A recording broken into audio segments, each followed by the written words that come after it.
I'm doing a giveaway. Stick around to the end of the video to find out how you can enter to win. What is up, everybody? I'm NoLexGiven, and today we are going to be talking about the treasure Easter egg in Storybook Brawl. And for those that don't know, Easter egg is a special treasure that you can only find when you triple 3 Humpties, and that makes it a pretty rare, pretty uncommon treasure, unless of course you're playing with the Fates, because then you can just become fated to Humpty Dumpty and pick up this treasure easily. And because of that, thought that it was worth taking a special look at just what you are supposed to do with an Easter egg treasure, because there are some synergistic cards that work very well with it beyond the initial Humpty Dumpty. So we are going to wind up picking up a 4 Glory in our second shop, and I'm a little bit nervous because we are facing up against a Loki that just hit a Forbidden for this turn,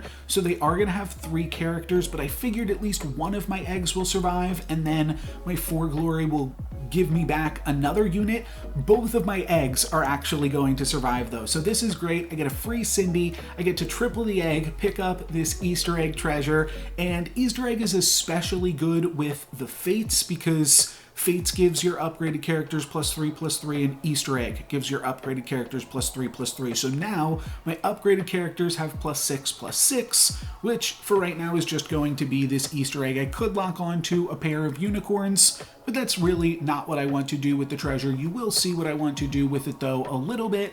And that is when I pick up Sherwood Sure Shot. So ranged characters work especially well with the Easter egg treasure because they get to hang out in the back and not die. And that's kind of what makes this, what really works with this treasure. Also, Prized Pig kind of works. It's not really super synergistic. I would say more that Prized Pig works with Humpty Dumpty, but it works with the Easter egg treasure nonetheless because Prized Pig wants to survive, and Easter egg wants your things to survive. So we are going to wind up just picking up a Prized Pig here, and then also a Genie's Wish to tick down on the Cindy. That'll give us a tier 2 treasure when it completes, but importantly, it'll also start to get +6/+6 and just add a lot of power to the board once we can get that activated. We are going to be more than big enough with just the Humpty Dumpty here, and we are also going to take some Prized Pig gold from our opponent and give all of our characters other than Cindy that nice little +1/+1 bonus moving forward. I think that the 4 Glory could have been fine there. I could also see picking up some cards here alongside this Candy Rain, and that is going to activate Cindy, and the Candy Rain even gives Cindy a +1/+1 as well, so that'll go up to an 11/11. And then from there, we're set up kind of well to pick up Monster Manual. We've got 2 monsters.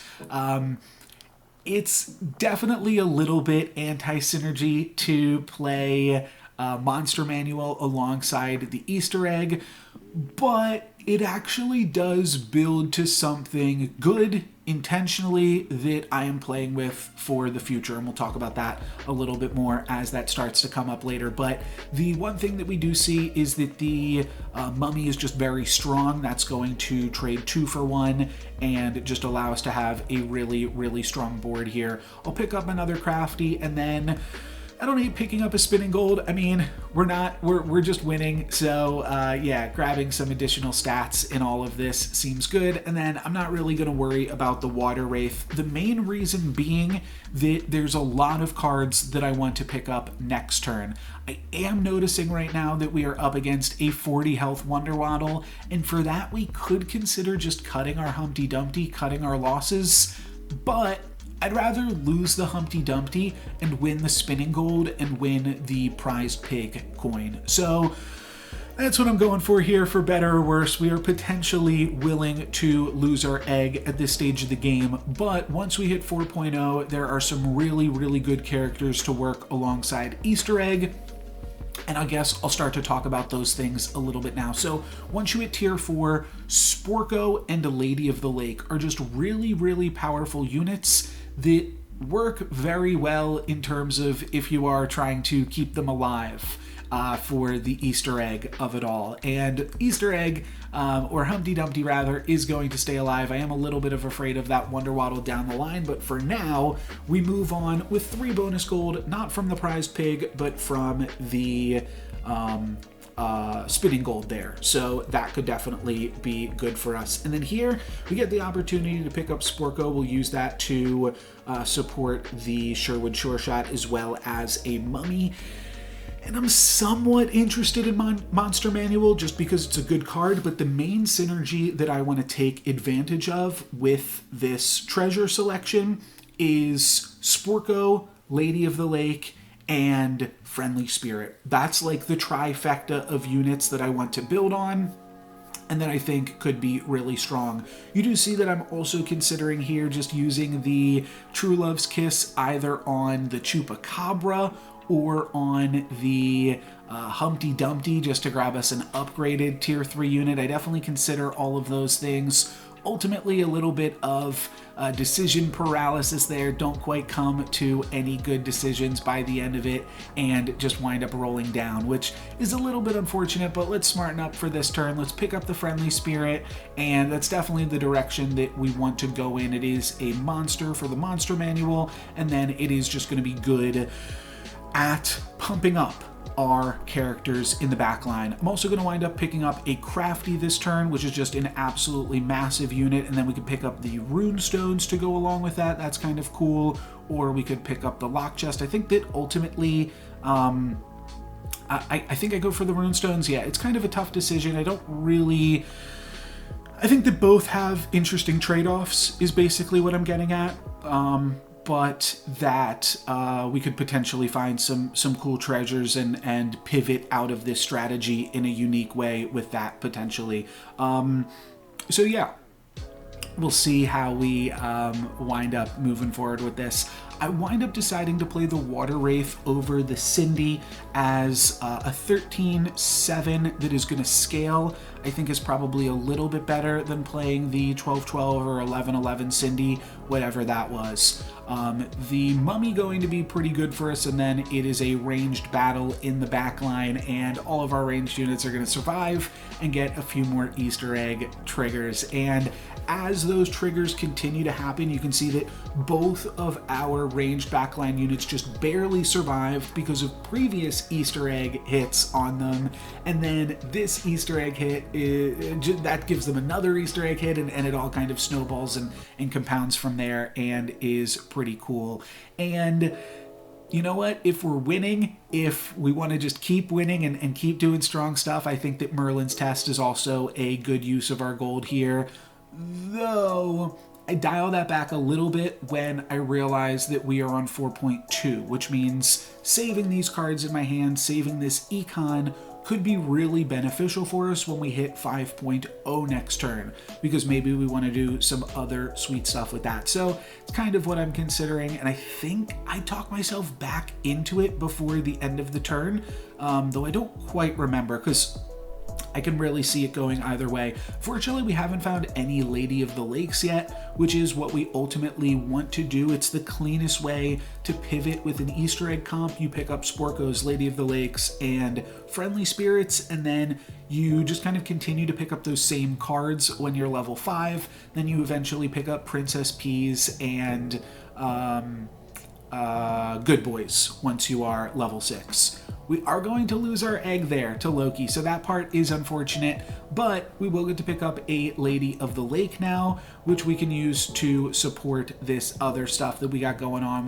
We're building some monsters, we're doing some good stuff. We are going to triple the Friendly Spirit. That's going to give us a tier 5 treasure, and certainly some awkward choices to make here. Ambrosia and Hand of Midas aren't doing that much for us, but Sword of Fire and Ice is actually just a really good tempo treasure, and for that aspect, I just wind up picking it up here. I think that you could certainly defend the Ambrosia. The Hand of Midas is awkward on 5.0 because you're just going to be using it on a tier 5 unit, but Sword of Fire and Ice does a lot of really cool stuff for us, particularly when you have a backline full of ranged units just giving all of those +5 attack really just contributes to your power. I don't know as much about giving the mummies some additional health, but whatever, it's here as well. We are going to suffer a bunch of our characters dying to that Doom Breath. This Potion Master is absolutely massive. However, we have an absolutely massive Lady of the Lake here on our own, and that's actually going to be enough to make sure that we don't die to this Potion Master stuff. I mean, we weren't dying, we're still at 40 health, but we are going to continue to get Easter egg treasures, so that part is sweet. And we're on to the top 4 of this game. You can see that ourselves being really powerful, the Potion Master popping off and being strong, the Loki doing Loki things, and then of course Wonder Waddle. All of us are kind of beating up on this lobby and making a really quick game for the remaining players in it. So we are almost into the finals and looking to have a perfect game with Easter egg. We did have our Humpty Dumpty get cracked at one point, but other than that, we have not been particularly close to losing any of these fights or having anything too terrible happen. I'll wind up doing a little bit more rolling before finding another Lady of the Lake and completing our backline of ranged units. And one thing that we would like to find here is Horn of Olympus. That builds nicely into the Princess P of it all. Another opponent with Doom Breath is definitely scary though. It makes me think I might want to pivot out of this support-centric comp, so that is definitely something that I'm going to have to consider in the future, but for right now, we will still have enough stats to take out this Wonder Waddle and get a little bit more eggy action going on. We are going to be up against Loki, so we will dodge the dragons for one more combat, and I'm feeling confident against Loki. I'm going to wind up picking up some spinning gold. That way we get to bring that gold into level 6. And then I will also pick up another friendly spirit here to round out the turn, or maybe I don't. That's right, I try to just look for another Lady of the Lake or Sporko. I don't want to start another tier 4 unit, but we've got 2 tier 4 characters that we already have pairs of. So if we can triple up on either of those, that would be really, really sweet for us. So just going to look for either of those 2 things. Not going to find it though, but hopefully we can still find the win against Loki and take that extra gold into level 6 and see what we can't do. But we are potentially, like, if we win this fight and deal 14 to Loki and then Wonder Waddle dies to the Potion Master, we're potentially already in the finals. So this was a very, very quick game. And let's see if this Court Wizard is going to be enough for my opponent to take us out here.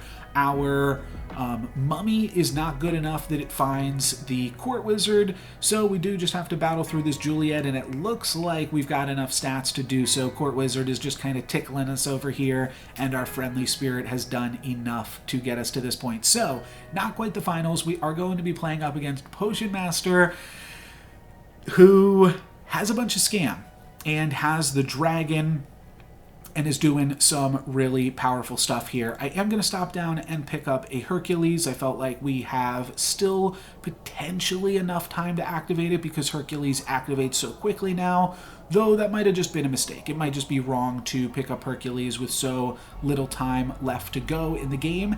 And then I find the Princess P and the Good Boy, so stuff is looking good in that capacity. I am definitely worried about the Doom Breath from this opponent and the Doom Breath that the Wonder Waddle potentially has, so that's all kind of scary, but I will definitely try to pick up Princess P and make it work in some capacity. We'll see what happens. I'm not going to worry about the Good Boy just yet.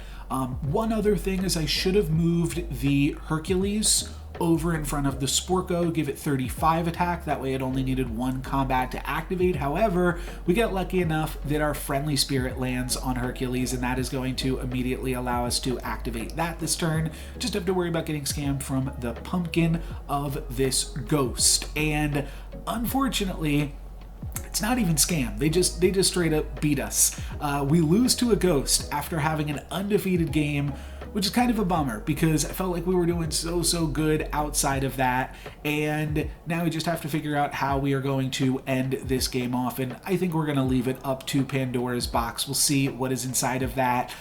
The reason that I did that is because I was thinking that we would lose to Wonder Waddle, we would need to pivot into something, the Pandora's box would help us pivot, and I didn't realize that we were going to get a Horn of Olympus right here too, which obviously adds a whole bunch more power to the board as well. We will have to give up one of our treasures for it. Could potentially just give up the box at that point. I don't actually think that would have been a bad idea because the Easter egg giving +3/+3 to the mummy actually winds up being a bunch of stats as well. And I just wind up picking up a golden chicken to end out the turn. But this Wonder Waddle is fully pivoted from Doom Breath into Good Boy, and that's fantastic for us. Doom Breath, we were going to have a tough time beating. Good Boy, that hasn't quite found its feet yet, that we are going to have no problem with. So we're actually just going to get a win here and kill the Wonder Waddle, and that's it. We don't even get to open up the Pandora's box. Almost a perfect game. Unfortunately, we lost to the Ghost. So kind of an embarrassing one when we were so close to having the game just be perfect. And I think this really speaks to the power that the Fates still has, despite the minor nerf that the devs gave to it earlier this month. If the Fates hits Easter egg, it is just so easy to snowball with that comp and turn it into a really, really powerful win. And yeah, just like the guaranteed Easter egg treasure and then playing into all of the tier 4 supports just has a really clean build path that is really strong at all stages of the game. So for that aspect, I really wanted to showcase this game. But we're not actually done with Easter egg just yet. We are going to be done for this video, but in a few days, the game that got me to Mythic this month was actually also featuring Easter eggs. So stay tuned and look forward to that. That one is going to be really fun, but that is it for me today. Thank you guys very much for watching. I'm No Luck's Given. Peace. This week's giveaway word is level. Each week I use a new code word. That's just to distinguish who's commenting for which week. And the reason I have you guys say a code word, that way I can tell who is interested in the dust and who's just commenting to say hi or that they enjoyed the video, stuff like that. You can definitely do both. Just make sure you include this week's code word.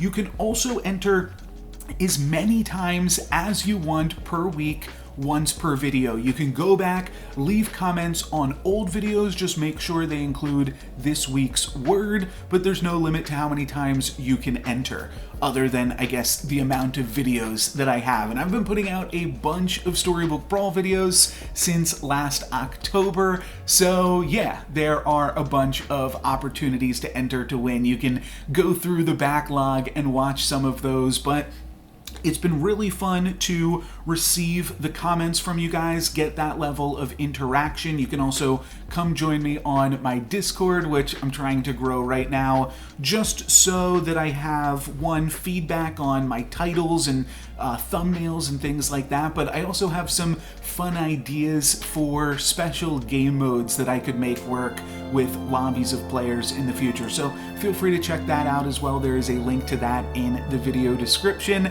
and help me climb on my way to 1,000 subscribers. I'm getting there slowly but surely, and thank you guys all very much for your support.